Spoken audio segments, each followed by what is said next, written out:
Good morning, Eastern Michigan University. Today marks the second to last week of school, and I'm sure many students and faculty members woke up this morning feeling extremely tired. Maybe it's because you were up late typing that 10-page persuasive essay that's due in your professor's desk at 8 a.m., or maybe it's just because you didn't go to sleep early enough.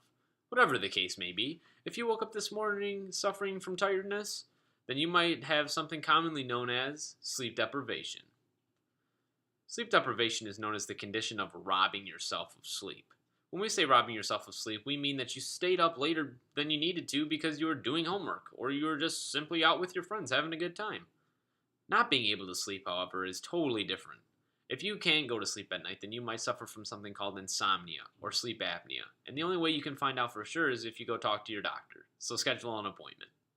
Sleep deprivation tends to be more prominent in college students than any other clique of people across the globe.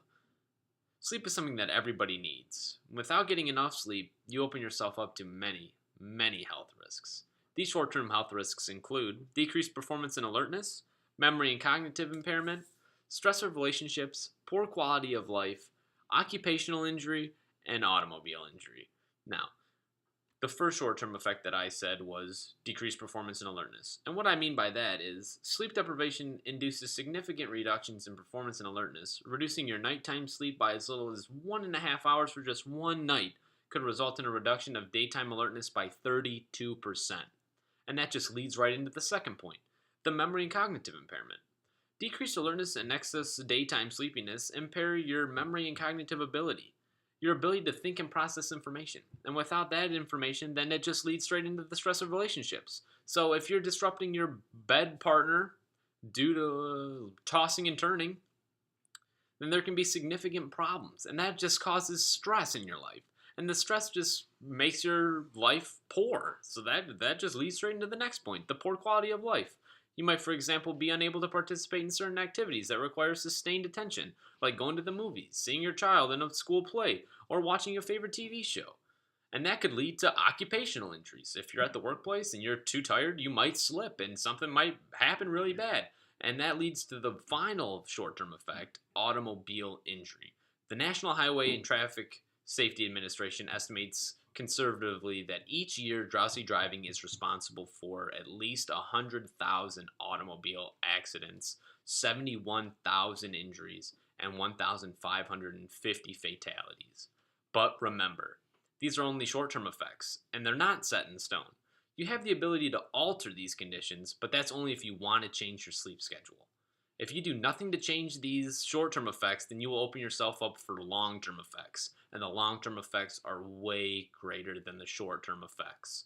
The long term effects include high blood pressure, heart attack, heart failure, stroke, obesity, psychiatric problems, attention deficit disorder, mental impairment, fatal and childhood growth reduction, injury from accidents, disruption of bed partners' sleep quality, and then the poor quality of life. These effects could cause you to have life-altering problems. You need to do something to change your ways so that these never, ever happen to you. But don't think that all hope is gone. There are ways to fix sleep deprivation. It's more simple than you think. You just need to go to bed earlier. The recommended amount of sleep for an 18-year-old child is 7 to 9 hours of sleep. And if you know that you have to wake up early the next morning, then just go to bed a little bit earlier.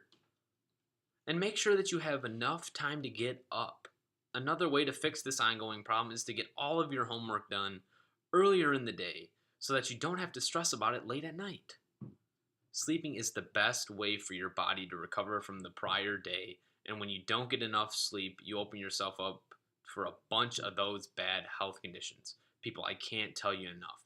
Get more sleep. Sleep is a beautiful thing. I love coming home and just putting my head on my pillow and closing my eyes and just sleeping for the rest of the day. If I could do it every day, I totally would.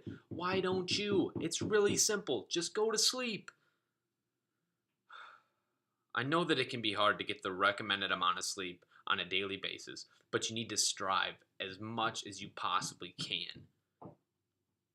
I don't want to leave you on this horrible note, but my time's up, so I gotta roll. From all of us on OCN, have a great day.